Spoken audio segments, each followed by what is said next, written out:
Hi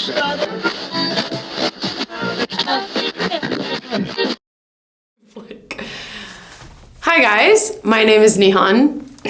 Oh gosh, ew. My name is Nihan. Welcome to your, oh my God. My name is Nihan and welcome to your Caviar podcast. And I have my first interviewer ever, Julien. Hi. Hi. Thanks for coming. Thanks for having me. I'm glad to be on the first one. We're gonna start with your name. So like the origin of your name. So I read that your dad, and correct me if I'm wrong, Jewish, Iranian, and your mom is 100% French. Yeah. Can you tell me what like that upbringing was in your like household growing up? Well, I know in the U.S. there's a lot of I feel like there's an identity crisis here because when you ask where people are from, even though they're born, raised American with an American passport, they'll say that they're from Italy or wherever they're from, wherever their great grandfather or great grandparents are from. But me, I'm French. I consider myself French. My dad's parents immigrated from Tehran to Lyon in France. Mm-hmm. So my dad was born in Lyon. His first language is French. He doesn't speak Farsi. His older brother does because he's a bit older. And then my mom is blonde with blue eyes. So she is from like a small part of France. So I technically have two French citizen French parents. And I was born in France. So I'm consider myself French, but I have a bit of a heritage look, which is my Iranian heritage, Yeah. And when did you move to LA? I moved in... or America. Did you move straight to LA? No. I moved to Montreal, Canada, where I went to college first. That was in 2007, and then I moved to LA in 2013. You're aging yourself. Yeah. Okay, 2013 LA. Yeah, 2000, so about, I'm on my 11th year now. Wow. Yeah. And all your family's back in France? Yeah. Yeah, my mom is in the south and my dad is still in Lyon, but he's traveling in between Lyon and different places. Did you start modeling first and then acting, or was it like a natural progression like between the two? Yeah, no, originally I went to Montreal to study finance, which is what I did. Finance. I didn't know that. Yeah, you didn't? You did? I don't think so. No? Oh, no, I went to college in finance and minored in marketing. Okay. And I think it was my second week in Montreal. I went out because I lived in like a dorm, and some people, I didn't know anyone. They're like, "Hey, we're going out tonight. You want to join us?" And I was like, "Yeah." And we ended up at this really popular gay bar, and the bartender who was giving me free drinks all night, which as an 18-year-old was fantastic, gave me this like note of paper, and he's like, "You need to go there. I think they'll like you." And I was like, right. I put it in my pocket, and I think it's like a week later I did laundry and I found the piece of paper, and it was like basically the address of Next Models. Okay. And I was like, all right. And so I just went without an appointment, and they're like, you can't do this. You have to have an appointment. But the owner, not the owner, but like the main guy of the agency was French. So when he saw that I was French, he was like, "Come sit down." And then they signed me, and this is how I started modeling. But I never really like planned on modeling. I love that. So it just happened. Yeah, no, I had no idea. Yeah. And wait, just to go back, obviously when you were born, you were speaking French, and then automatically they teach you English, or? No. I went to a very private, difficult school. Wait, difficult? Why? No, difficult. Like we had so much homework. It was very competitive.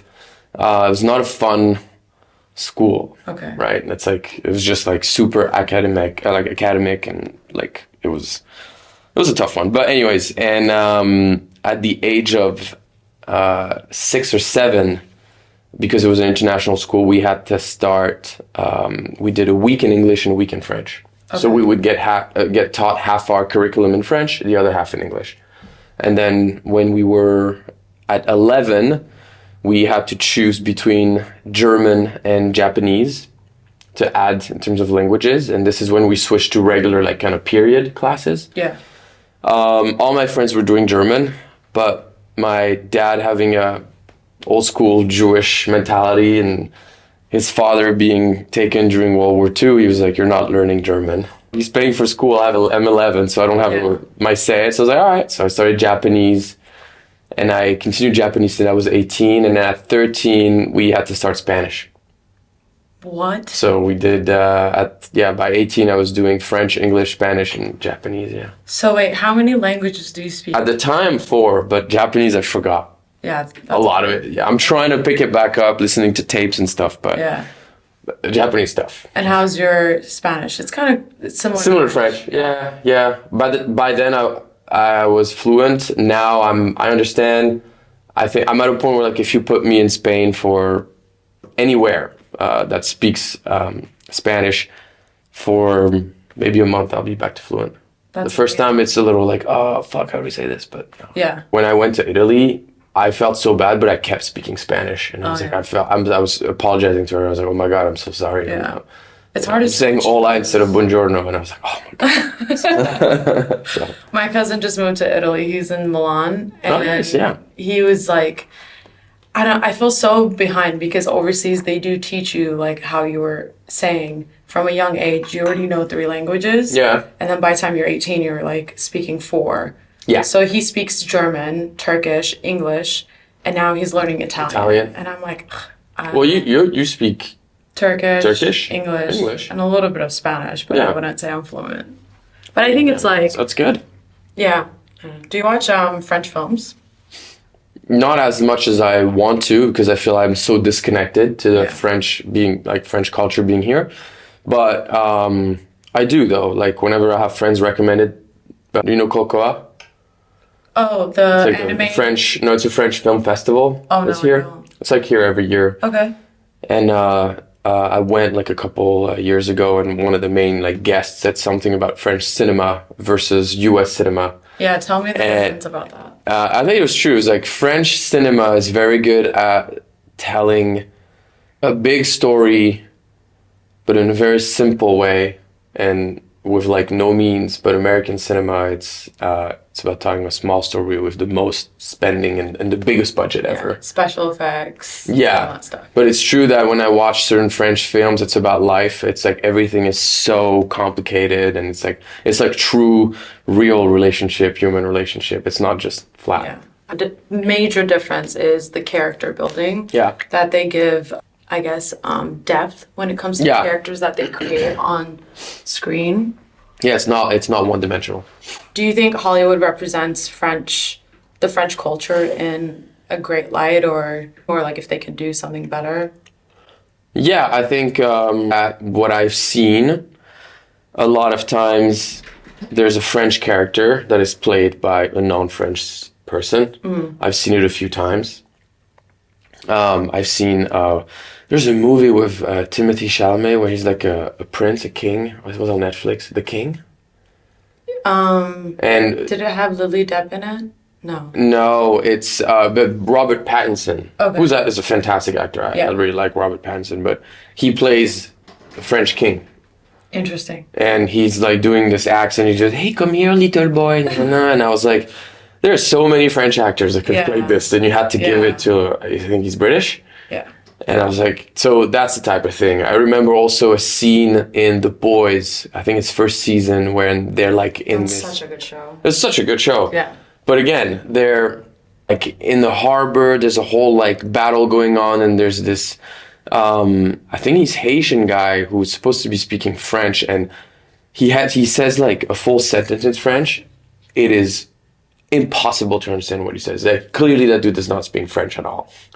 And he got casted for it. So I would say that sometimes I would like for French people to be have a French actor play French, especially if we're in the era of saying if you're Mexican, you should be played by a Mexican. If you're all that stuff, then it should also apply for languages and stuff. But I also understand the other side, which is we are actors. We're supposed to play. So I'm not only going to play myself. Yeah. I need to be able to do something else. So of course. I get it, but yeah, I would. Such an interesting time, I think, in our profession because it's like they want, a Spanish speaking actor or actress like on a show. Mm-hmm. But then like when I watched Gucci, I was like, why couldn't you guys find an amazing Italian actress who has a English accent? Yeah. Like that, it didn't make any sense to me. I love Adam Driver, but I was like, and he did great, but I was just like, no, like there's so many options, especially now because, since the pandemic, it's like the self-tape world and all this stuff, it's opened so many doors for so many different actors who can do both. And it's like... Yeah, it was a little weird to have like American or English actors play Italian speaking English with Italian accent. It was a bit weird. It's a bit, yeah. But it would have not sold if it wasn't this cast. So that's the thing. They're not going to get some person who's big in Italy if they're trying to sell the movie in English because we don't know Italian actors. Yeah, true. So. Cards are upside down. Straight. Okay, I looked at her IMDb, obviously, and there's this one, I'm going to butcher the name. Go for it. Le Prince de l'Amour? Yeah, Prince de l'Amour, yeah. What is that? Was it like a telenova or... No, that's probably the biggest mistake that I've made in television and my career and my whole life. Yeah. Wait, yeah, and it still haunts me to this day. Stop, I'm sorry. Yeah, But also now... You had to bring that one up. I'm sorry. Well, I'm curious because it's like the only French name that was there, I think, on your... You have a lot of credits, by the way. We're going to talk about it. You've done some amazing shows. Okay, it started. Okay. Is when I first moved here, you don't know that, but when you're an immigrant, you have to deal with visas and everything. I do know that, yeah. Do you? Is it American? I moved here when I was 7. Oh, okay. And so I had a visa, etc. And then I got casted for this French TV show that shot here. And I did 30 episodes on that. It's my first acting job. Yeah. But it was kind of like The Hills. Oh. It was a French version of The Hills. That was called... That's kind of cool. That was called Hollywood Girls. So I was playing a lawyer, but basically you would get a deck with what's supposed to happen in a scene, but there was no dialogue. So you had to just kind of... And I was like, yeah, whatever. I mean, improv. Yeah, it's kind of like guided improv. I'll do it, and it only will make me better. But I did that because at the time it was a pretty big show in France, and I was like, this is more credits and this is more work for me to show to the immigration here so that I could get my green card. Yeah. So this is what I did, and it was great. This was fine. Yeah. But then a year later, originally the French Bachelor, the actual Bachelor, reached out, and they're like, hey, we'd like for you to be the Bachelor. French. Oh, like the show? The Bachelor. Okay, yes. Got it. See that? Okay. Well, I was 25, and I did not want to do that because I was like, it's reality TV. No shame against reality TV. It's just not what I want to do. Right. And no, at the time I spoke with my team here. I had an agent and manager, and I was like, hey, I got this opportunity. What do you guys think? And everyone on the team was like, yes, do it. I was like, but I don't want to do reality TV. It's going to put me in a box. Blah, blah, blah. He's like, it's in France. First of all, nobody cares here. And it will give you some type of notoriety that we can use here and sell. So I was like, all right. So they flew me. I went there. I met everybody. Everything was done. And I'm going to shoot The Bachelor, be The Bachelor, and have the women date me and whatever. And 3 weeks before production, they replaced me. They're like, we think you're a little too young because we need mid-30s, you're 25. And they're like, the fact that you're an actor might be an issue for our audience. Interesting. My mind, I'm like, you couldn't think about that before? Right. Before we did everything, but no problem. So I'm like, all right, perfect, great. And then 2 or 3 months later, I get a call from another production, a TV production, and they're doing Les Princes de l'Amour. Did you turn your... No, I didn't. So you grab the lid and then turn it over, and you turn it towards your heart 3 times, and you just manifest something that you want. All right. And then turn it towards your heart. There you go. And then I'll look at your fortune when it's... Oh, fuck. Okay. It's fine. The Princes de l'Amour reached out and hey, we'd like for you to be on Princes de l'Amour. So it's basically like The Bachelor, but it's divided in the sense of instead of being one guy, it's 6.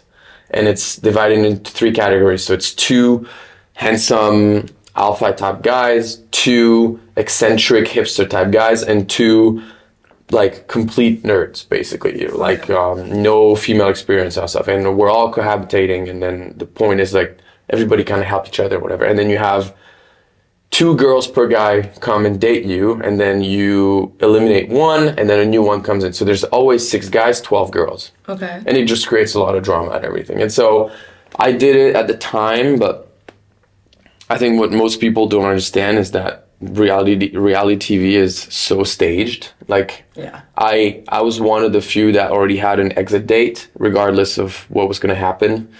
I told the production I live in the U.S. I'm not going to date a French girl who can't move to the U.S. There's no point. So Right. I'll still play the game, but like looking back, I wouldn't do it again. It's just Yeah. it's not a fun show to be on. It's long hours.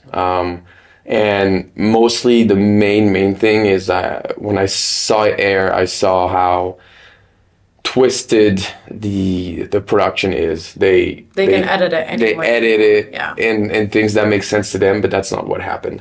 Sorry, guys. It's not all what Yeah. what it's amped up to be. No. Okay, cool. So Go ahead. that's Le Pensée d'amour. Yeah. Got it. So Thank you. reality TV show where I dated publicly people on television. That's fine. Can't be worse than dating in LA. I've never had an issue in LA. I thought it was always fine, but I mean, look at you. Stop. You've been here for a while, and I feel like you've booked like so many great things. Two Broke Girls. yeah. Jennifer Coolidge. What was Yeah. that like? That was I feel like I not met you when you had just filmed that, or probably. Well, that was not a fun experience either. what? Why? I used to watch that show. Well, Jennifer Coolidge was awesome, Yeah. and the cast was cool. Okay. But that was my first kind of TV appearance. I was a co-star, so yeah, it's like I had 2 scenes, maybe 3 lines total. But the director was such a dick. Oh no. Such a dick. I still remember his name. I'm not gonna No, don't say it. I'm not name drop. Even if you want but to, but yeah. I'm sorry. That's fine. And it was Like just an actor's worst nightmare is getting on set and just like, he was just well, first of all, even the main girls were kind of like, oh god, this dude's so annoying. But to me, it was just like there was no respect whatsoever, none. Yeah. It's just like I was the pretty co-star dude. He didn't call me by my name. He was like, hey, yeah, come here, just stand right here. We're doing rehearsals. Didn't like obviously, we have to know what we're doing, but this is my first or second job. yeah. I would have liked, but it's not about me, it's about the show, but I would have liked a little, just a bit of, Just treat me like a human. just treat me a little bit, like, I understand that I don't necessarily know everything's going on, and then you're doing it in front of a live audience, Right. and so, yeah, I just felt like I didn't belong, I just felt like, I wasn't like good or anything, and I probably wasn't that good, but And you're already so nervous getting on there and just like having all these internal dialogues. Yeah. Like that's the worst. yeah, and then you're in front of the audience or whatever. Yeah. And then I remember hosting a little view party with a couple of friends, and then they cut all my lines out.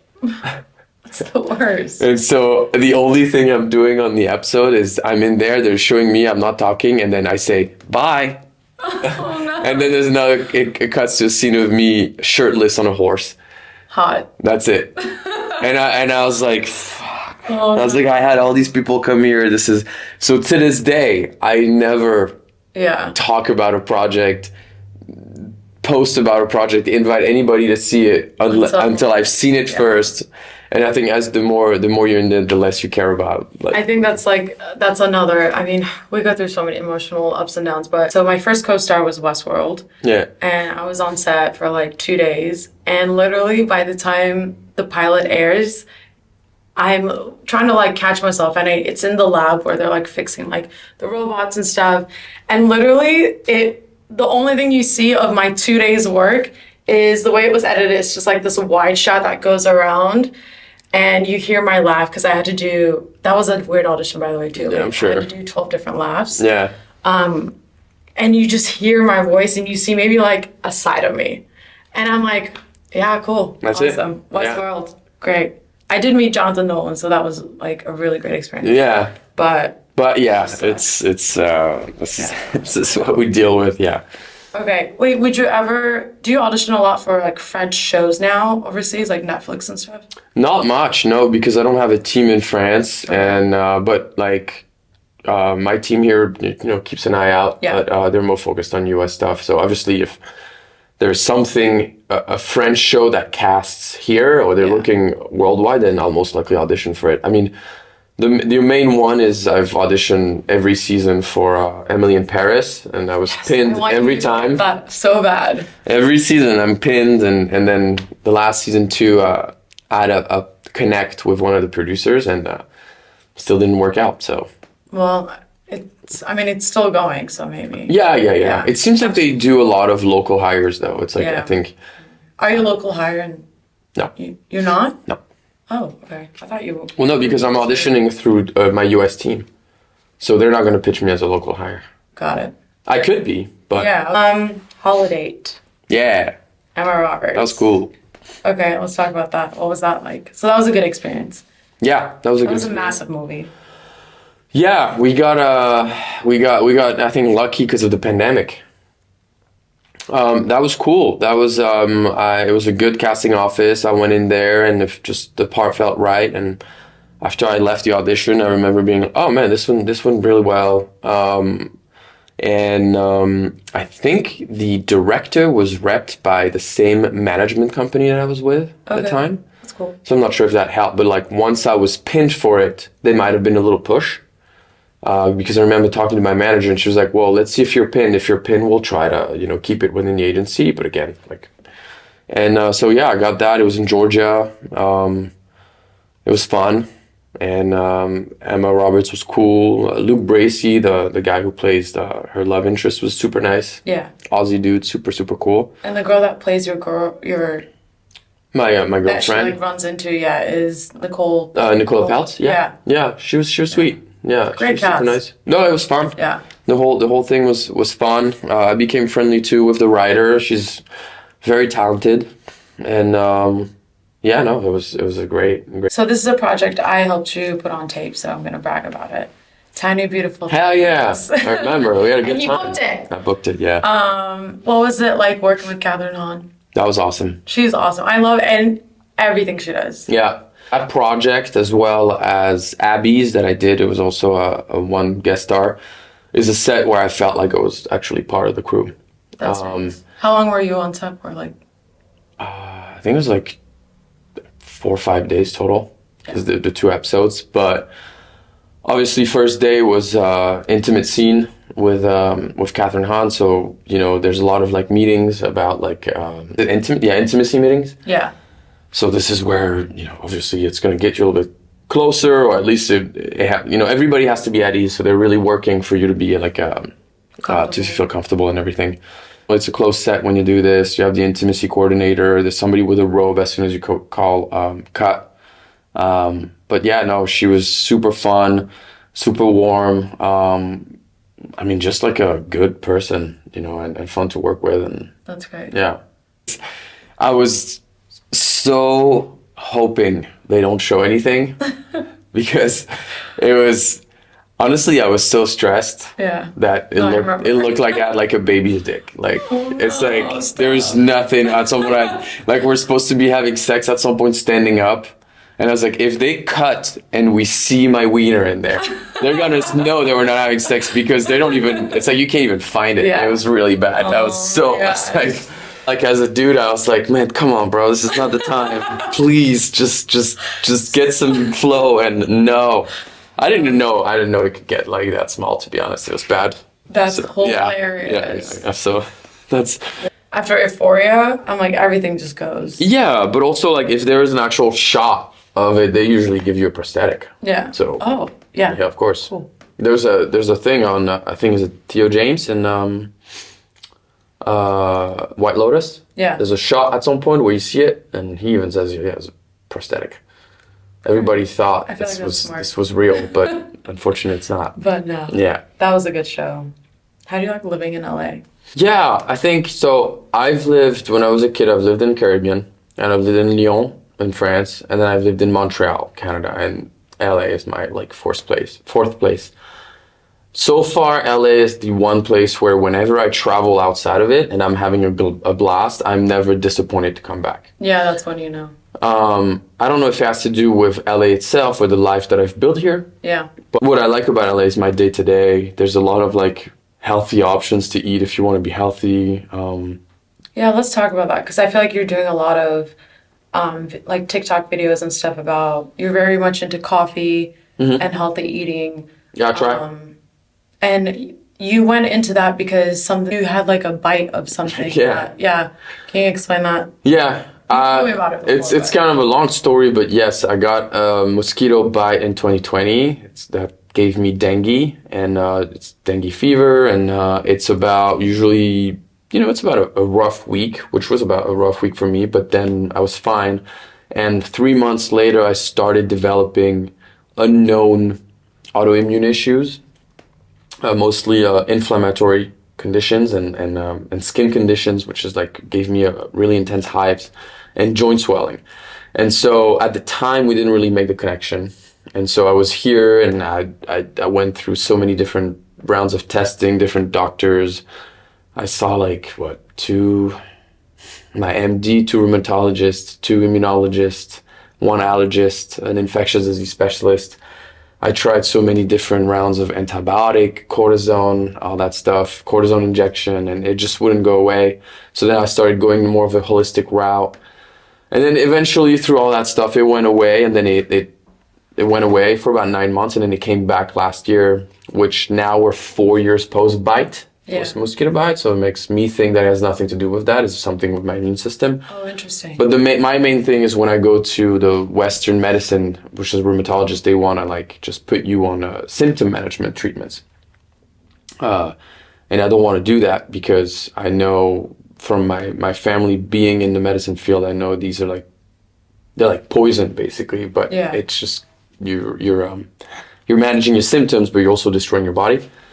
So it kind of pushed me into more of trying to figure out how to heal through diet, cleaning up the diet and all stuff. I always ate really clean and always looked fit, but there was definitely room for improvement in terms of removing things. And then the good thing about that is that I'm learning a lot, but the bad thing, it's a rabbit hole, and you keep digging and you keep finding stuff, and then all of a sudden I'm at a point now where everything is bad. Yeah. Everything I eat is bad. You can't go down that route. Yeah.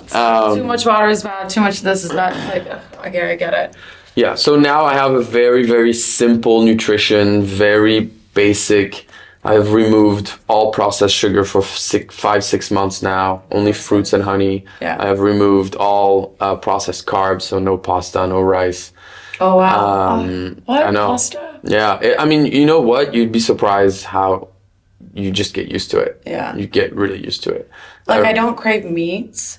I feel like my body gravitates more towards salads and vegetables. Yeah. And I feel like just naturally I eat clean. I can definitely improve, but once in a while, I'll crave French fries. I mean, I love French fries. I crave French fries every day, but I think, everything I've read is if you're thriving and you don't have any issues, just keep eating the way you're eating. Yeah. But while I'm trying to figure out how to heal, I have to be super strict. And once you're healed for a long period of time, this is when you can start reindulging here and there. But right now I'm in the strict phase, and I'm basically doing a very strict kind of elimination diet to help. And my main diet right now is meat.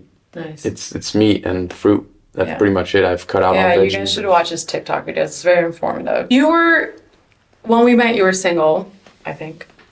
Yeah, we met at that hotel. The pool party, I still remember. The one that's on Sunset.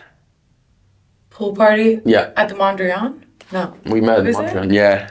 This is so bad, I don't remember. Yeah. We met at Mondrian. Party at the time, yeah. Yeah, and then we became friends, and we've done a couple of... Yeah, with Tim. Stuff, yeah. Yeah, we brought you with Tim, stuff. We love you. Dating in LA. Give me one ick and one attractive thing that you find in women. You're in a relationship now, so he's not single now, but you were single for a long time, so the 7 dating years. life in LA is yes, I'll be like, Julien, this happened. What? Guys, whatever. Yeah, you're having a hard time planning your match. But yeah, right now I'm single, and it's been a journey for 2 years. Yeah, give me an ick. Okay, well, coming from a European mentality, I was raised and I've seen around, and the relationship around, that most relationships and dating is a bit more of a partnership than I've experienced in the US. And I think that when people hear this, they think, oh, well, you're a man, you're supposed to be chivalrous and you're supposed to do that. And yes, but for me, chivalry is not paying the bill every time and taking care of you like you're my kid. Yeah. financially speaking. Chivalry is opening the door. Chivalry is making sure you're comfortable. Chivalry is picking you up. Chivalry is anything to letting you order first, offering you some of my water, letting you have the first drink. Like it's everything. Yeah. But here, it seems like women, not all, but like I've had these experiences like, well, I want an old school guy, you know, I want a man who knows how to treat a woman.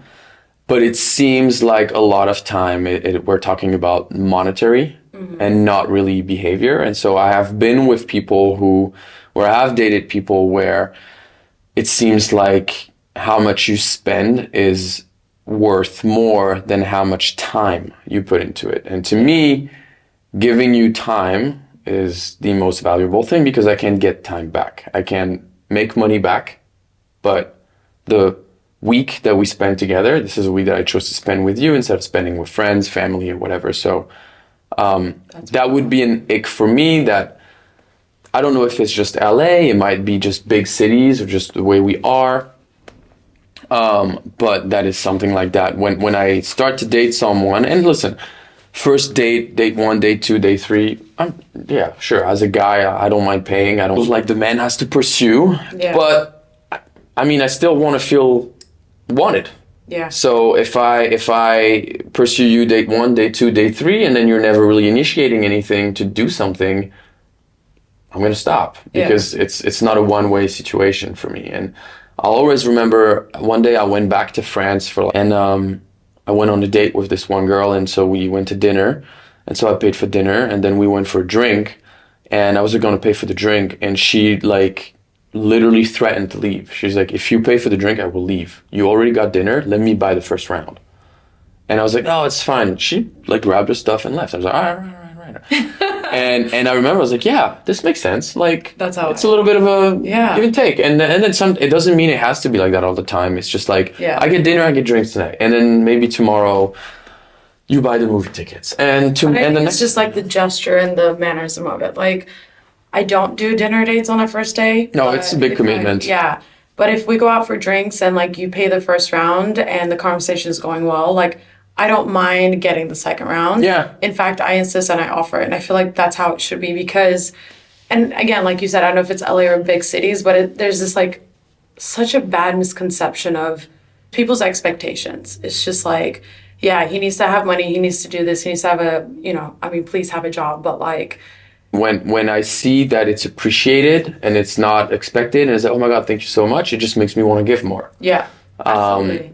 But I do remember, I think it was probably the first few dates I went here with this one girl, and I just moved here and I was like pretty strapped for cash, and I didn't have a car, so I got an Uber, picked her up in Uber, went to the restaurant, paid for dinner, got the other Uber to the bar, paid for all the drinks, got the Uber back to her place, back.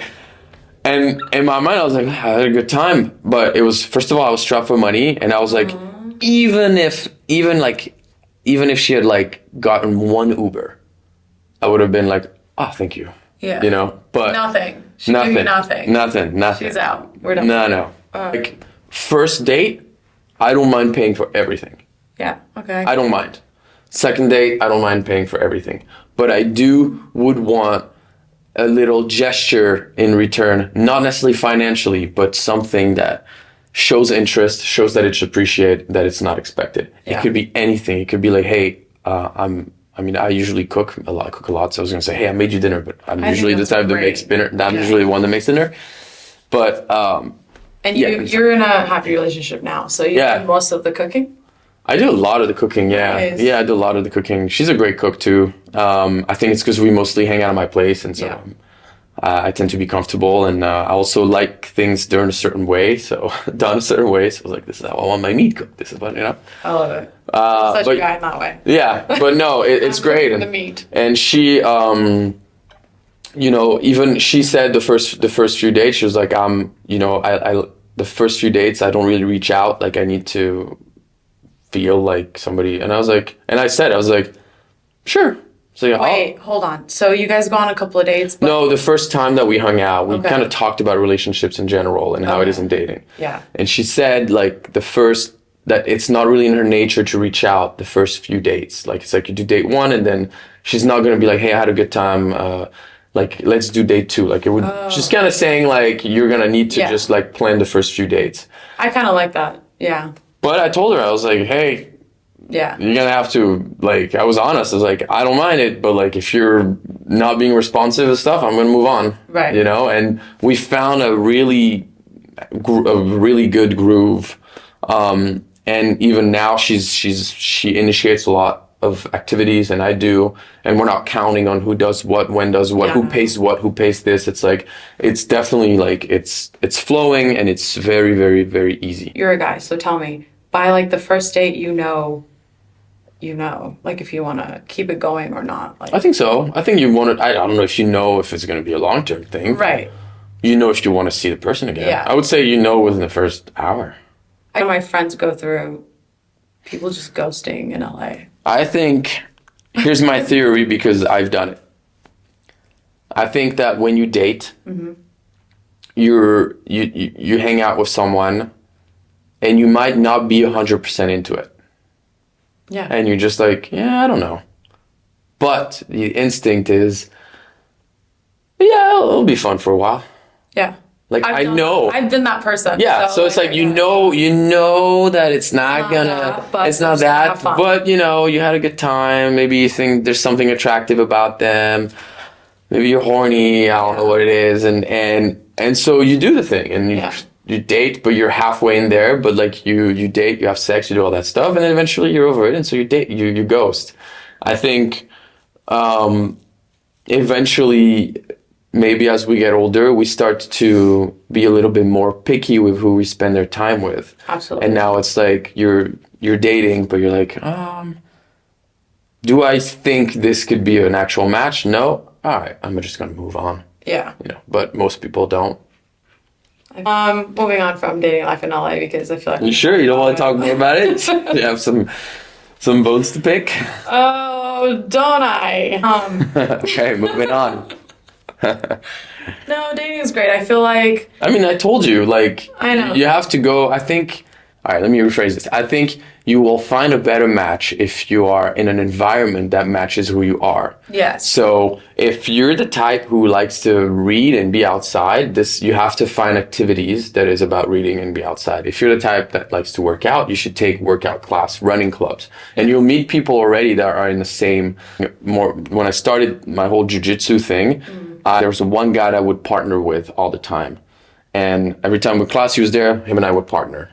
One, because he didn't smell bad, which so a lot of people smell bad. So I was like, all right, you're clean, I'm clean, whatever. Yeah. But the friendship we developed in a year went so fast because right away we already have the same interest towards this martial art. Right. Which also means that he is a healthy person, which also means that he cares about recovery because you're hurting after a training. Yeah. So we have all these things in common, which makes it that now we're going sauna, cold plunging, we're training. He watches out what he eats. So we have so many things in common that our friendship is like, it grows very fast. Yeah. And just because we met there. And so I think that the same thing would apply to dating. Yeah. No, I agree. I have 10 interesting facts about France. All right, cool. Do it. Okay. France is known as the hexagon. How do you say that in French? Hexagon. Like Hexagon. Hexagon. Yeah, because of its shape. Hexagon, yeah. The French consume about 25,000 tons of snails each year. Really? And 40 liters of wine per person per year. Wow. I'm a bad French because I don't drink alcohol and I've had snails once. I thought you were going to say medicine because I know French people are known to be take a lot of medicine. Oh, I didn't know. A lot, yeah. Okay. Like more natural remedies? No medicine. Oh. Like ibuprofen, all that stuff. Interesting. Yeah. Okay. I didn't know.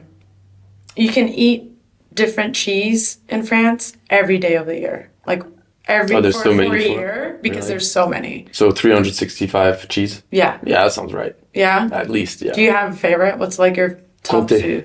Huh? Comté. Conte? Yeah, it's kind of like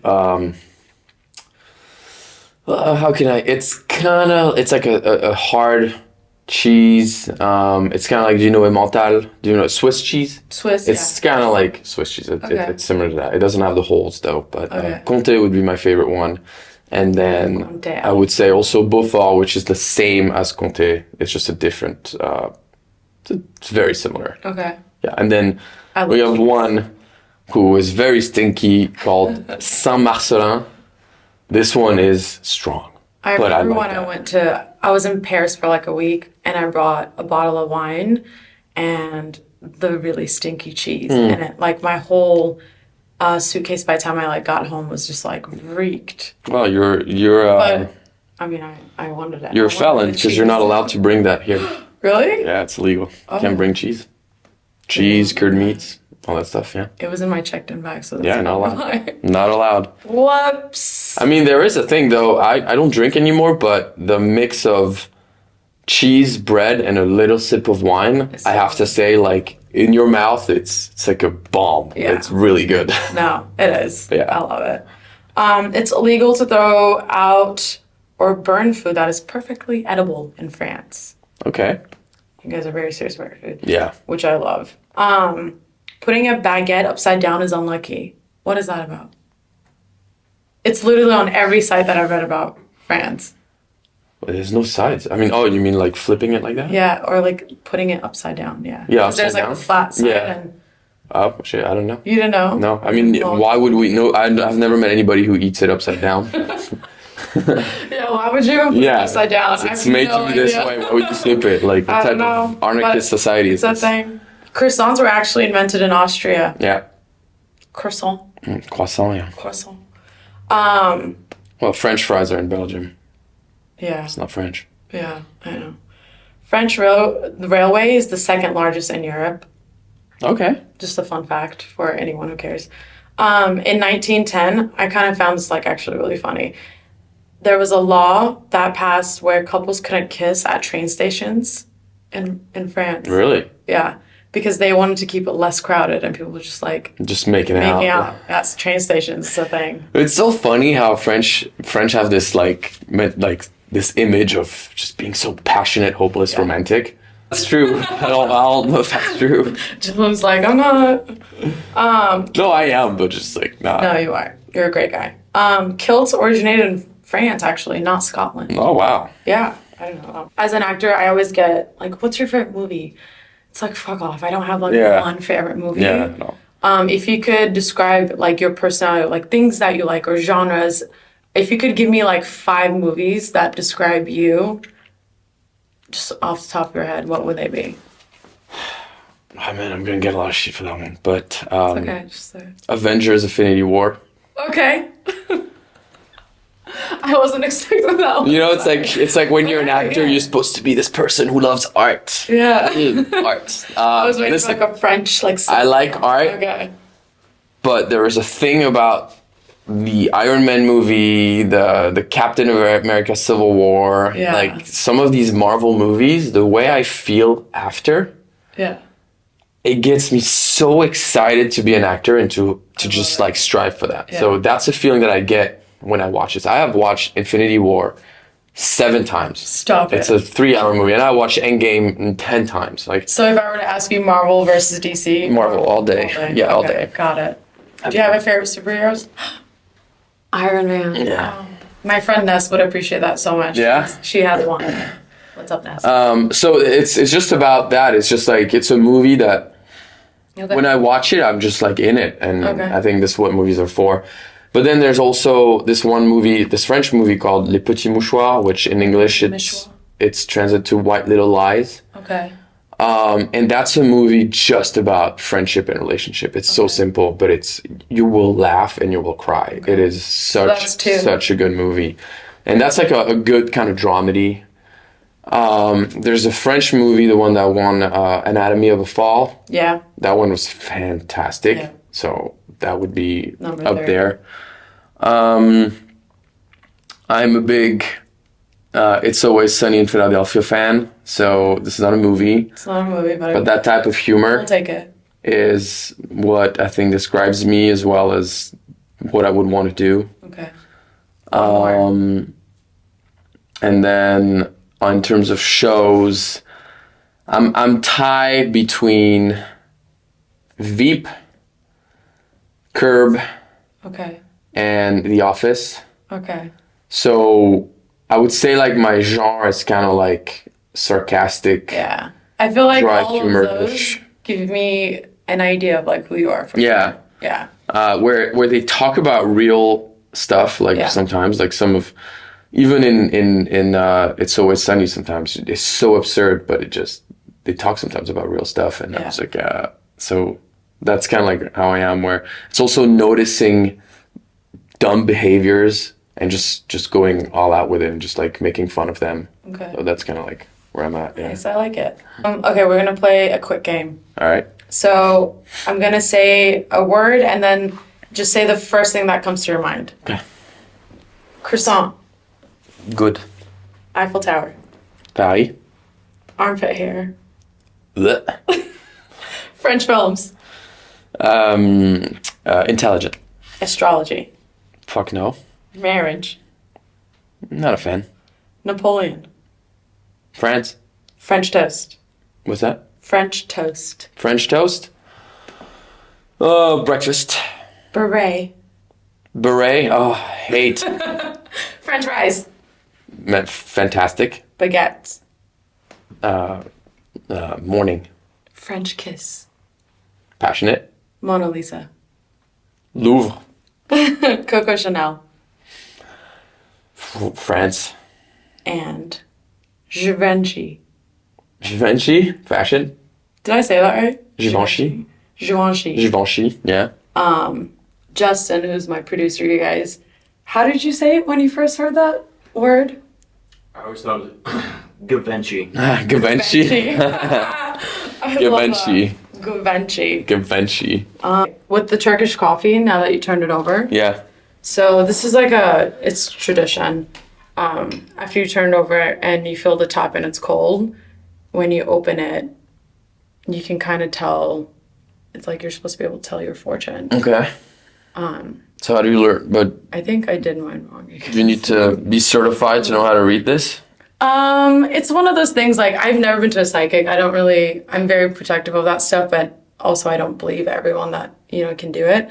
I've had one guy look at my Turkish coffee grains and he got it right. Mm-hmm. Like, for 3 years, he had, like, everything he said kind of came true. I've never been able to find it. I think we probably let it sit like that too long. I think so. Let me see. I mean, you just have very clear road and... A road to success. A road to success. Great. That's what we're going to say. Perfect. Great. Love it. Yeah, I know. We should have turned it over. Well, thank you for coming. Yeah, thanks for having me. Thank you for being my first interview. You're welcome. Pop the cherry, I'm glad. You did. Yeah.